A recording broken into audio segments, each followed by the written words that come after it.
When do you guys go to Brazil? When are you going to boot camp? The 5th. Ooh, that's like a week away. Yeah, like next Sunday. Oh, so you're out there early. We're the first group. What do you think about Sao Paulo, the format, bracket? I'm not too worried about the format. I mean, it sucks, right? But if we had a better format, people would be crying that we're spending 2 months in Brazil. I agree with Riot. Like, I don't think they should run multiple streams because I feel like it lowers the production quality like an absurd amount. I don't mind it given it's 32 team tournament. We have, what, 3.5 weeks? There's not like a good answer, and I think this is fine. You can understand all of Riot's reasons. Yeah, I can understand it. It's obviously it's not the Yeah. best from like a competitive point of view, but it's also it's like at the end of the day, I feel like the split itself and Masters are more important overall to the ecosystem. Do you think the format will affect Harbor pick rates at this event, or people willing to play Lotus? Yeah, or Split? yeah, for sure. Well, we play Paper X, bro, so who knows what's You gonna guys- happen? You Who guys knows play what's gonna happen? Psychopaths in round No, one. I mean, dude, 100 Thieves has EDG, bro. Who knows what's gonna happen in those 2 games? At It'll least be we fun. got you lots of Lotus preps, so you should be fine if they pick that map on you guys. Dude, that map is so fun. You like it? That was my next question. Is what do you think about the map? How's it been playing out in your practice? Pretty good. Yeah, it's a good map. I like it. But I feel like anytime a new map comes out, it's really hard to know if you're actually good at the map or if nobody knows how to play it, right? Because back in CSGO, like the only map that came out when I played was Vertigo, which was like completely new. Not new, but revamped, whatever. And teams were good at it against certain styles, but there was like 4 different styles in NA. Some styles would dominate other styles, but there was no team that would continuously beat other teams. The style that a team plays on the new map, because there's not a meta, it's just way different, right? So I think that's like the worry with a new map. So it's like, regardless of how your scrim results are, especially with a different region, we don't even know what they're playing over there. So I definitely think people will be taking less risks going into this though. I'm not going to ask you like who's the most picked agent stuff because that's kind of hard. But what You kind of couldn't even- comp diversity are you seeing? Like, are you seeing like all the initiators being played in your scrims, all the controllers? This is the map where we played double smokes the most, or against double smokes, like it's the most common, I think. I don't know if we've played a no duelist comp on this map yet. I'm pretty sure we haven't, so that's something. Most comps have been pretty standard though. It's a duelist, a sentinel, 2 smoke agents, and an initiator. Some teams will play 2 initiators and 1 smokes, but I would say more teams on often are playing double those smokes. I have a question I for feel- both Josh or Vanity. Ever since Harbor is now been released, have you seen any maps where some American teams are starting to pick Harbor? Primarily Lotus right now, but also Lotus I've and seen Icebox are the 2 Icebox, most yes. common for sure. Other Interesting. than that, we played Split. one team that played him on Split, but that's Yeah. about it. He doesn't get a ton of play on many maps. I feel like he's also one really like small change away from being pretty good though. If they changed his smoke, I feel like he could be a pretty good agent. Like the orb, But the orb thing. yeah, that like the once orb you itself. crack it goes. Yeah. Yeah, I feel like it needs to have like 4 seconds or like a time period. Like even if it's just as long as the Astra smoke where it dissipates, like 2 sec or like 1.25 or something. I feel like there has to be like an extra smoke screen after it's broken, just so it's not completely useless if the person is there. I feel like he's like 1 buff away from Yeah, just being yeah, a that's must pick on exactly. several maps. I completely agree. Okay. I think either if his Cascade gets buffed where you can like pre-place it or something similar to Yoru clone, or his smoke gets a small buff itself, I feel like he'd be pretty good on a lot of maps. Yeah, I People saw under- the Cascade thing. The place at like a Yoru. Yeah, I don't know who What's tweeted, that? someone posted about that, but yeah, that'd be Saw a that. cool That's a way good to- idea. It's a cool idea, but I think people really undervalue how powerful like those tools are. Like Cascade, it lasts for 8 seconds once it stopped moving. So like while it's still moving, So and you it can can have, like, move for 14 like 7 seconds, right? seconds, you could have 15. Yeah, it's the same uptime as like a normal smoke. He's got Okay. 2 of those, and then he has the wall that refreshes, and it's got 15 seconds of uptime and a 40-second cooldown, which means that there's 25 Yo. seconds of downtime. Once that wall comes down, it's 25 seconds before you can throw that wall up again, and you can bridge the gap with a Cascade there. And I think people also don't understand the strength of the ulti isn't necessarily that Yeah, stuns people. it's like a zoning It tool. gets, it's a zoning tool, but it gets you info. Like if it's not zapping, you know the area is completely You have clear, sight, yeah. and then you can save all your other utility. And if it is zapping at people, now you can like target, like focus on those people. It's harder for people to dodge it than people think. When you're actually playing in like a pro setting and you get harbor ulted, if the team is decent and they're throwing other util, it's not as easy as it is in like ranked games where you can just run around and jump out of the stun. Yeah. You're gonna get peeked, something's gonna be cut like a Pushing flash. you. His ult is definitely a lot better in pro play than people think it is, I think for sure. He's a stronger agent than people give him credit for, but I think the biggest thing is he's pretty difficult to like fit into comps, at least for now. Like without a ton of the time to experiment, I feel like he's kind of hard to fit into a lot of comps. We tried to play him like the day he got released. It was fun. I liked it. I definitely think he needs a little buff before he becomes like a meta agent, but I think he's close. I think he's really close. I haven't competed now in almost a year, and towards the end of my career now, scrimming and finding people to practice against seemed like it was becoming harder and harder. Now that there is a two-tiered scene, I'm imagining that the higher teams are willing to play the challenger teams. But now that there's not really a scene below that, are you finding it, there's always like that cuddly bunny Care Bear team that you could just fill last minute. I'm assuming now there isn't that, and it's way harder. Yeah, probably. I don't book our scrims, so we definitely have better quality scrims as of now, but the open qualifiers just ended, and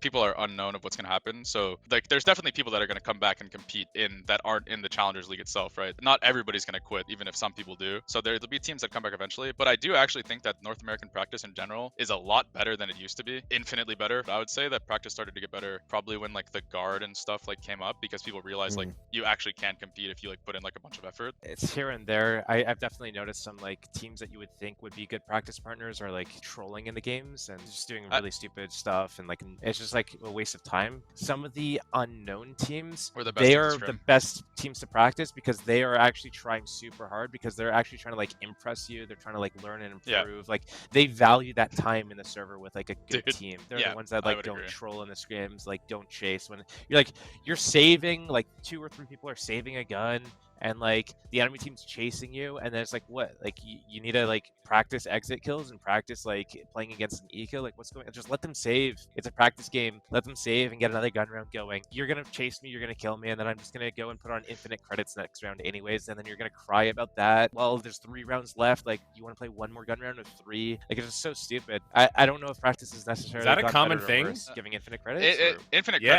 credits is common. The end of game. For sure. Really? I mean, it's pretty beneficial, I feel like. There's 24 rounds that you play in total, and 2 of them are pistols, probably get 2 of them are like round 2s, and then 2 bonuses right there. You probably get 5 raw gun rounds without like heavy ults. Yeah. I would only get annoyed if you would give people infinite credits and they would turn around and like buy an op and like throw a Vandal on the ground. What is the point of that? I think, or like we played a scrim one time, they turned on infinite credits and they had 4 ops. It's like, yeah, bro. I mean, they were down like it was like 20-3 or something, but it's like, okay, so we just give up completely, I guess. For the fans out there that are like dedicated stalking your guys' friends list to try to get the crumbs of scrim bucks, see who is like playing well right now, can you guys give insight into how much is this meaningful at all going into challengers and lock-in?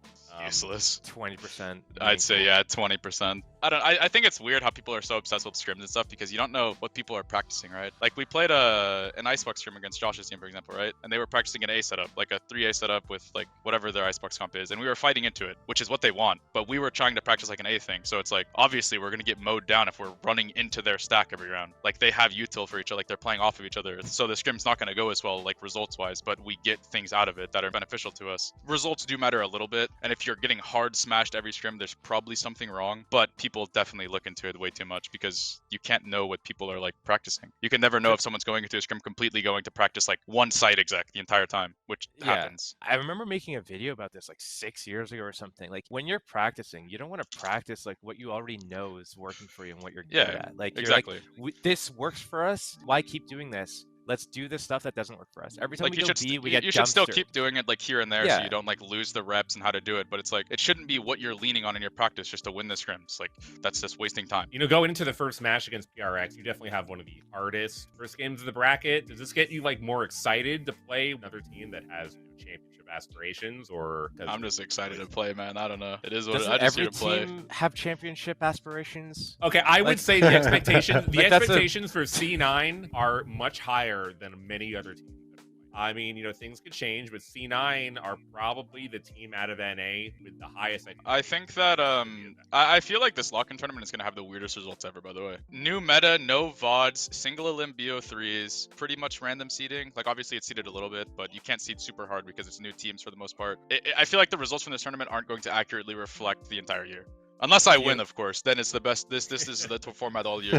But not either way though. I feel like the parity in the game right now is really close. And in Valorant, there's been any repeat champions? No, right? So it's No. like the only teams that placed consistently last year also were like what DRX, Optic, and Loud. Other than that, teams had pretty inconsistent placings, at least internationally. It's hard to know exactly what's going on. Where do you feel like you guys get rated by like the community or analysts or whatever in terms of just the? I haven't the 5 read teams this from- stuff in so long. I stopped. Okay. These people are too stupid, man. Thank you. Can you tell Josh to be the same way? I can't read it anymore. It's so like mind numbing at this point. I think it's because I'm getting old, man. I used to be able to Yeah, entertain you're this real stuff. old. Bro, Josh, I'm 24, man.